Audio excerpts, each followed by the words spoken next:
ब्रह्मा जी कहते हैं कार्तिक शुक्ल नवमी को द्वापर युग का प्रारंभ हुआ है।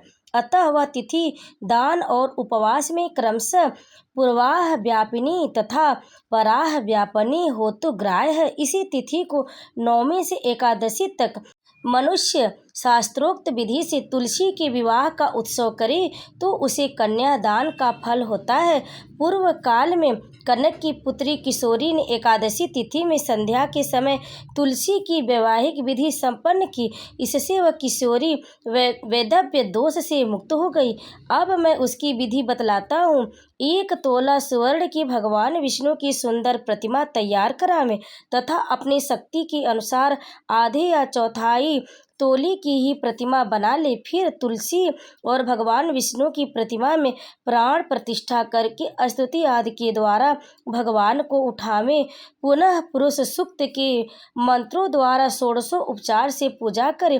पहले देश काल का स्मरण करके गणेश पूजन करें। फिर पुण्य वाचन कराकर नांदी श्राद्ध करें। तत्पश्चात वेद मंत्रों की उच्चारण और बाजे आदि की ध्वनि के साथ भगवान विष्णु की प्रतिमा को तुलसी जी के निकट लाकर रखें। प्रतिमा को वस्त्रों से आच्छादित किए रहें। उस समय भगवान का इस प्रकार आवाहन करें। आगच्छ भगवन् देव अर्चयिष्यामि केशव तुभ्यं दास्यामि तुलसी सर्व काम प्रदो भवः। भगवान केशव आइए देव, मैं आपकी पूजा करूँगा, आपकी सेवा में तुलसी को समर्पित करूँगा। आप मेरे संपूर्ण मनोरथों को पूर्ण करें। इस प्रकार आवाहन के पश्चात 3 बार अर्घ पाद और विष्टर का उच्चारण करके इन्हें बारी बारी से भगवान को समर्पित करें। फिर आचमनीय पद का 3 बार उच्चारण करके भगवान को आचमन करावें।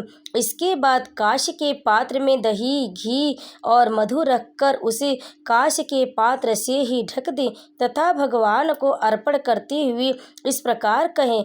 वासुदेव, आपको नमस्कार है, यह मधुर पर्क ग्रहण कीजिए। तदंतर हरिदा लेपन और अभंग कार्य संपन्न करके गोधूली की बेला में तुलसी और श्री विष्णु का पूजन पृथक पृथक करना चाहिए। दोनों को एक दूसरे के सम्मुख रखकर मंगल पाठ करें।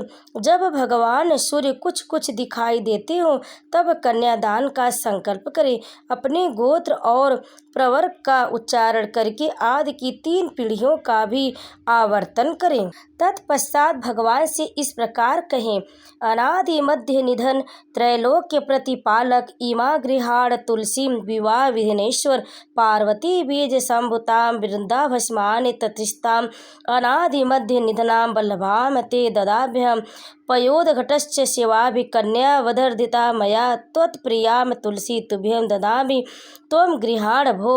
अर्थात आदि मध्य और अंत से रहित त्रिभुवन प्रतिपालक परमेश्वर इस तुलसी को आप विवाह की विधि से ग्रहण करें।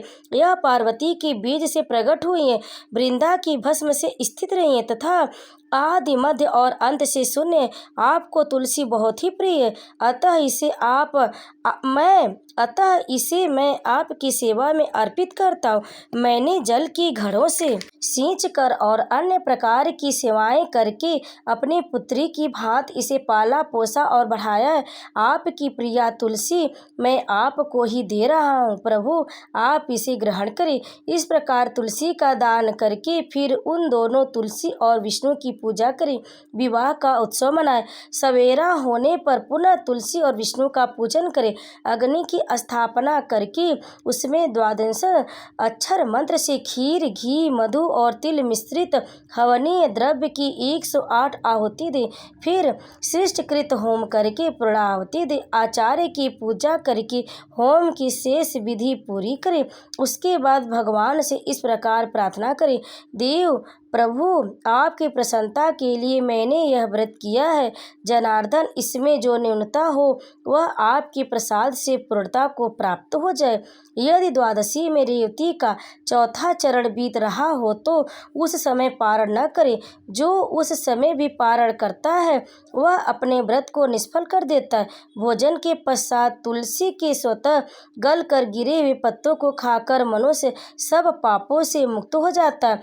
भोजन के के अंत में ऊख, आंवला और बेर का फल खा लेने से उत्कृष्ट दोष मिट जाते हैं। तदंतर भगवान का विसर्जन करते हुए कहें, भगवान आप तुलसी के साथ वैकुंठ धाम में पधारें। प्रभु मेरे द्वारा की हुई पूजा ग्रहण करके आप सदा संतुष्ट रहें। इस प्रकार देवेश्वर विष्णु का विसर्जन करके मूर्ति आदि सब सामग्री आचार्य को अर्पण करें। इससे मनुष्य कृतार्थ हो जाता है। कार्तिक शुक्ल पक्ष में एकादशी को प्रातः काल विधि पूर्वक स्नान करके 5 दिन का व्रत ग्रहण करें। वाड़शैया पर सोए हुए महात्मा भीष्म ने राजधर्म, मोक्ष धर्म और दान धर्म का वर्णन किया, जिसे पांडवों के साथ ही भगवान श्री कृष्ण ने भी सुना। उससे प्रसन्न होकर भगवान वासुदेव ने कहा, भीष्म तुम धन्य हो, तुमने धर्मों का स्वरूप अच्छी तरह श्रवण कराया। कार्तिक एकादशी को तुमने जल के लिए याचना की और अर्जुन ने बाण के वेग से गंगा जल प्रस्तुत किया, जिससे तुम्हारे तन मन प्राण संतुष्ट हुए। इसलिए आज से लेकर पूर्णिमा तक तुम्हें सब लोग अर्घदान से तृप्त करें और मुझको संतुष्ट करने वाले इस भीष्म पंचक नामक व्रत का पालन प्रति वर्ष करते रहें। निम्नांकित मंत्र पढ़कर सभ्य भाव से महात्मा भीष्म के लिए तर्पण करना चाहिए। यह भीष्म तर्पण सभी वर्णों के लोगों के लिए कर्तव्य है। मंत्र इस प्रकार है।